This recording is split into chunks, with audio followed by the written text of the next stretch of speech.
Keep this trash can on standby in case your boy got another snot rocket to shoot out. Is snot rocket, does that actually mean snot or is it cum? I always forget. I think some people shoot snot rockets out their dick. I think that's a thing. Um, what do we got? What do we got? Um, so I heard a story today. I heard a story today from this guy I kind of work with. What am I doing with the pillow? I don't work with this guy, but I work in the same area as him. I'm not gonna expose fully where I work. I don't want to, but I don't know. I guess this will give a hint, but I'm not gonna tell you exactly what I do. Um, I was conversing with the merchandiser for the Red Bulls. The guy who puts the little Red Bull cans up on the shelf. And we were just kind of conversing or whatnot. Um, I had brought up a story. Shit, do I want to bring up that story first or do I want to tell the Red Bull guy's story? Um, I guess I'll have to explain my story first to get to his story. I'll try to make it quick. Basically, in 2017, when I was 16, I want to say I was about 16. Um, I had or no, it was no, I was 17. I was 17 at the time, and I was working at a place called the Royal Gorge Bridge. It's like a big tourist attraction at a place I used to grow up in. And when I worked there, I worked with this guy. So I was 17 at the time, and this guy was who I worked with. He was about, I'd say, in his mid 30s, um, roughly. This guy was like really tall, kind of chubby, extremely gay. And I'm not talking like, I don't know, acts a certain way that makes you think he's gay. He would just have conversations with you, and then halfway through the conversation, he's describing like the best way to finger a man's ass.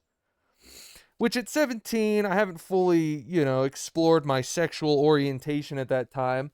So I did the most average 17-year-old boy response, and I was like, ew, gross. Don't fucking say that gay shit to me, buddy. Don't say that gay shit to me. Um, but yeah, he would get very graphic with it, and I didn't really think of anything at the time. He also, I don't know if this adds to his character, but he was like a video game nerd, like to the extent that like he was like, video games are my life. Video games are my life, and he's got like tattoos of like Mario, Sonic, Kirby, what the fuck ever, like all up and down both of his arms. Right? So that's who I'm dealing with at my like basically my first job ever. Um and I kind of end up being friends with him in a way. I don't know really how or why I became friends with him. Um we worked together for a bit. Then I graduate high school, and I graduate high school, and I'm like, "Hey, man, do you want to help me?" Because I was trying to plan a graduation camping trip with just me and all my close homies at the time, about 4 or 5 other dudes, and I asked this 36-year-old man. I was like, "Hey, do you mind buying some booze for me and my boys? We're about to go celebrate graduating high school, you know. Could you buy us some booze?" And he was like, "Yes. Yes, sure, absolutely. Under one condition. Under one condition will I buy you booze. You got to let me come to your camping trip." And I was like, "Fuck." I was like, "Are you fucking kidding me? You fucking gay ass." No. I just get real homophobic with it. No, I was like, I was like, ugh, god damn it. Okay, sure, I guess. I was like, you're probably. I didn't say this to him. I was like, he's gonna ruin the whole fucking vibe. Um, so me and my four other 17-year-old male friends and go camping with this 36-year-old, and basically, we had an all right time. Everything was fine for the most part until towards the end of the night. I hear like a rustling on my tent, a little like a little kind of like looking for, like, I don't know, fumbling with the tent, and it's my homie Devin, and Devin's like, John. I'm like, what the fuck do you want? It's 2 in the morning and I'm drunk as shit. He's like, John,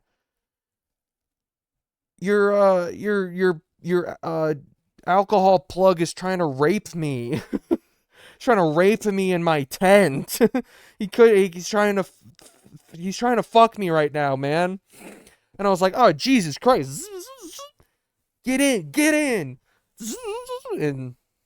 And I saved him. I saved my friend from a gay rape that night. A grape? Some would call it a grape. No. And then I never talked to that guy after that. I'm pretty sure I blocked him on Facebook, and I didn't really realize that at the time, but I definitely put all my friends in harm's way for some liquor, for some booze. But it was to celebrate, and I just wanted to have a good time with the boys, Sometimes you just gotta have a good time with the boys, and sometimes hanging out with the boys means there's an element of danger or rape. Sometimes that's just what it's like hanging out with the boys. So I was telling this story to the Red Bull vendor at this store. He did not laugh. He did not think it was funny, which I was kind of like, fuck you. Well, whatever. But then he proceeds to tell me this story where he had an interaction with the guy. He went to a concert, like a rock concert, real old dad kind of rock concert. I think he said he was going to go see Judas Priest. Yeah, whatever. Yeah, Judas Priest, fuck yeah, Judas Priest, but like kind of old, kind of like old rock. I don't know. It's mid. No, I don't know. I don't really give a fuck about Judas Priest. I don't really have an opinion. I think I've listened to them a few times, but this guy went to this concert to go see them, and it was him and 2 other buddies. One guy he knew, I think I think he's known like his whole life. He was like a best friend, and then another guy who he's only known a couple times. Uh, uh, um, so it's just him and these 2 guys. They go see Judas Priest. They get VIP tickets to meet the band before they even perform. So they went to go see. They went to the VIP to perform, and for whatever reason, the friend that the Red Bull vendor guy only knew a little bit. He decided to do this thing throughout the night where he'd come up and start yanking on his hair from behind. Would just like yank his hair as he's talking to other people. And eventually, at one point, he said he was grabbing onto his hair in the middle of talking to like his child. To him, it was his like childhood hero. And he's got this fucking dude pulling on his hair. And the guy, yeah, I don't know. I guess he was so upset that he bought these backstage passes to see this rock band that he's always wanted to see, that he grew up listening to, and now he's got this guy who's trying to get into his backstage pass. Boom! There it is. I tried to say that joke to the guy. No laughter. Did not even smile a little bit, and I was like, man, like, come on, give me that. Like, that's funny. That's funny. I know it's a serious situation, whatever, and I don't know. The guy seemed like he had a sense of humor, but then I said that joke, and then he didn't laugh and just kind of continued telling his story, and I was like, all right, well, fuck me, I guess. Which is, what he might as well have said to his friend during that rock concert.